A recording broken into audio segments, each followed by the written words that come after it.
station. You wait, we open on this. We just... And no expenses spared in that title slide. Hey, everybody, how you doing? I'm Dale, and welcome to another episode of The Kidders, where three of us sit around stuff that we find interesting. With me, as always, from the lovely state of Indiana, the Aristotle of comedy, Tim Slagle. Morning, Tim. Morning. We're just a week out of the Iowa caucuses. Every 4 years, we get an extra day of black history. We pretend to enjoy shot putting, and Iowa becomes important. That's all true. And, of course, the hostess of the Teri O'Brien show, Ms. Teri O'Brien. Yeah, it's great to see you. Did you guys catch any of that town hall last night? That wasn't two-staged, was it? I didn't see any of it. No, did we miss anything important? Well, I'm sorry. I'm probably way too cynical about politicians. I don't think that's possible. But anyhow,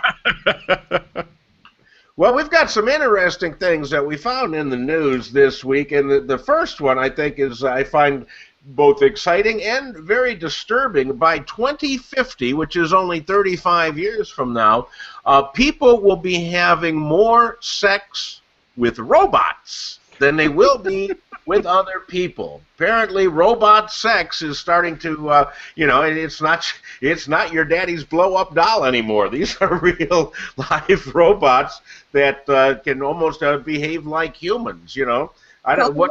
It's all the rage, I'm telling you. But, this is not unheard of. You're saying in 35 years, but I have it on good authority that I can think of at least one woman who's had sex with a robot. Has anybody spoken to Tipper Gore about this? Because I think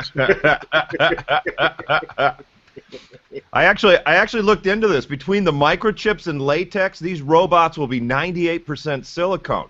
So it's not much more different than sex in Hollywood. Only the robot isn't trying to get an audition out of you. They're already working on a remake of The Jetsons with a much bigger part for Rosie. So, that'll be good. But they say these robots are going to be so human they will blink, open their mouths, and will even have a chat with you. Which, is really the worst part of sex, having to chat with them. So... Yeah, can't you just program it to take the money off the dresser? Okay, now here's another. This one's from England. This is another sexually related story. A guy in North Yorkshire who cannot be named for legal reasons, but he has to let the police know 24 hours before he plans to have sex with a woman, which is a very weird thing. I've never known 24 hours in advance when I was going to have sex. 24 hours, that gives the woman too much time to change her mind. Yeah. Gosh, the half-life of a roofie is only 12. I know. Even Cosby can adhere to this ruling. Well, I don't even know what... The story didn't mention whether it had to be written. My inner lawyer is saying, does this have to be written notice, or can this guy just drive by the police station and say, "Hey, officer"?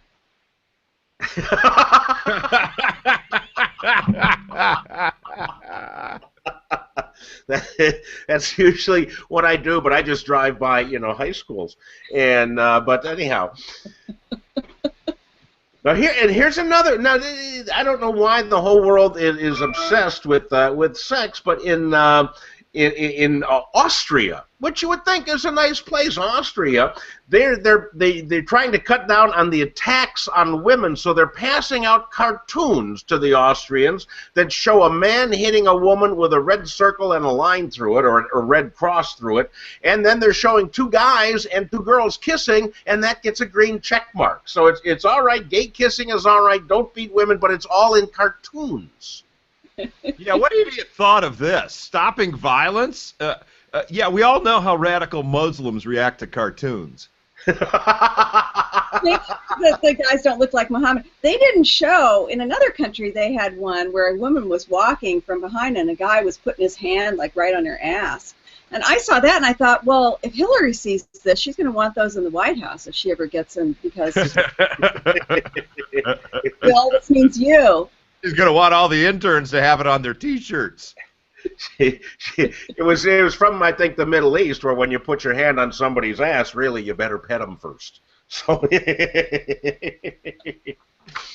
apparently I'm the only one that got that one. All right.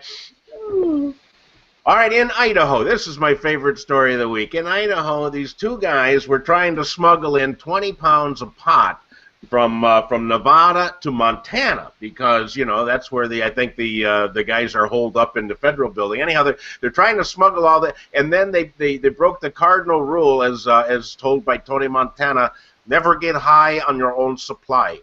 And they started smoking this weed, which apparently was really good, because now they thought cops were following them, a lot of cops. So they stopped and called the cops and said, "We give up."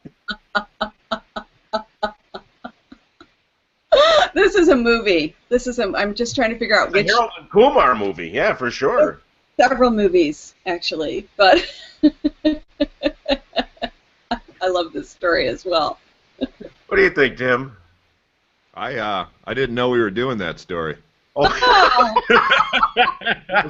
it was a last-minute addition, but I thought we were doing the one about the you can have a roach named for your Valentine's Day sweetheart. Yeah, that's next. Oh, okay. I'm sorry. The roaches, though. Which leads right in, you know, so there's anyhow these guys. But in the Bronx Zoo for Valentine's Day, you can get a roach. Now, not the same kind the guys had in Idaho, but a six-legged, huge Madagascar cockroach that you can name for your loved one. Because who doesn't want, you know, a big bug that crunches under your foot to be named for them? Yeah, well, my roommate in college always said, "Love is like a roach. When you're down and out, it's something you'll be happy to find under your floor mat."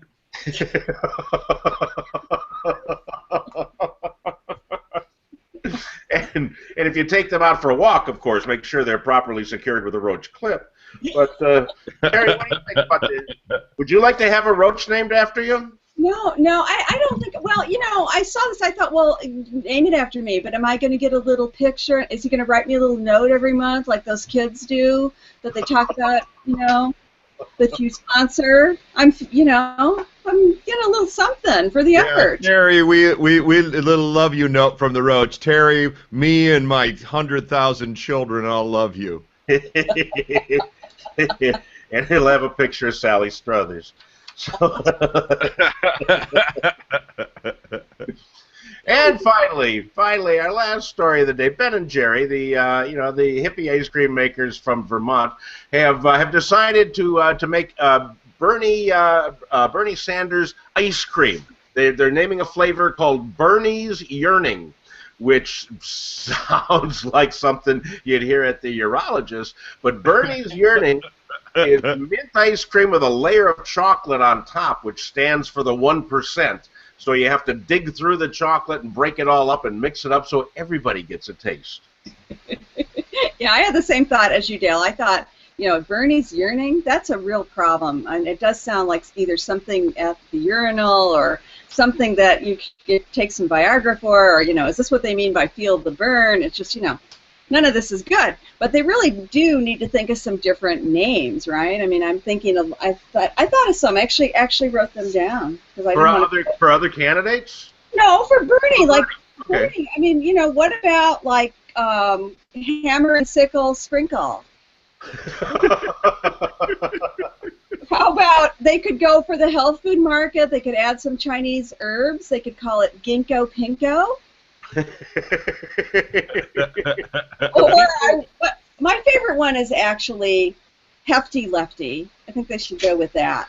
The People's Pistachio, would be a good one. I was trying to think of some for other candidates, like Jeb Bush Beanie Baby. It's, moms love it. That's Well, the trouble with that Jeb Bush ice cream, it gets melted before you even bring it home. That's for sure. And then the Chris Christie Big Tub of Goo, that would be a good one. And the Trump Clump, which is huge, and when you order it, Mexico pays for it. So that's a nice thing. Some candidates actually already sound like ice cream flavors, like Huckabee. That would be Huckleberry and honey. Santorum sounds like one too, but it's not a flavor anyone with Google would enjoy.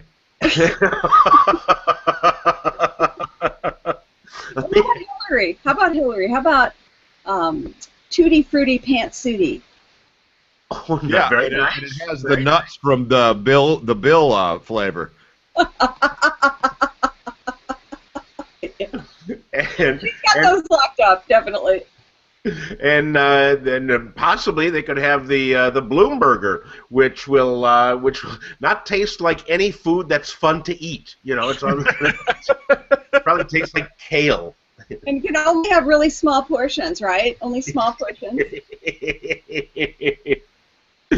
Well, hey, that's it for us, kids. We hope we brought you a laugh this week, and if we didn't, well, you know, tough. You just wasted 10 minutes on nothing. Yeah, but, we're still getting paid. Now, Tim, you had a big show yesterday. You got another one coming up in a month in Chicago, Campaign, which is or Camp Pain rather, which is all satire about politics. What else you got coming up? Are you kidding? I'm at the Super Bowl in Peru, Illinois this weekend. Wow. Super Bowl's next weekend. I'm on fire. In the Super Bowl next weekend? No, not that one. Not in Peru. Yeah, this one is so out of the way. The NFL has not figured out that they're using their trademark for a bowling alley. That's how out of the way this one is. The only ones that can use Super Bowl. What about you, Terry? What do you got coming up? You know, big debate this week. Another big debate. You know, we'll be talking about it Sunday on the show, on the Teri O'Brien Show. Sundays, 5 to 7 p.m. Eastern. TeriO'Brien.com. Check it out. And I believe the Iowa caucuses are next Monday. Monday night. All right, so we'll all be watching that. I'll be furiously scribbling notes if I don't fall asleep first. And you can watch the Friday Funnies at DaleIrvin.com. Other than that, we've had fun. We hope you've had fun too. And it's with this lovely music and my shaky picture that we say good day. Bye bye. Thanks. See you, Good day, Pablo. We hope news. We just love to get you the news. And cut.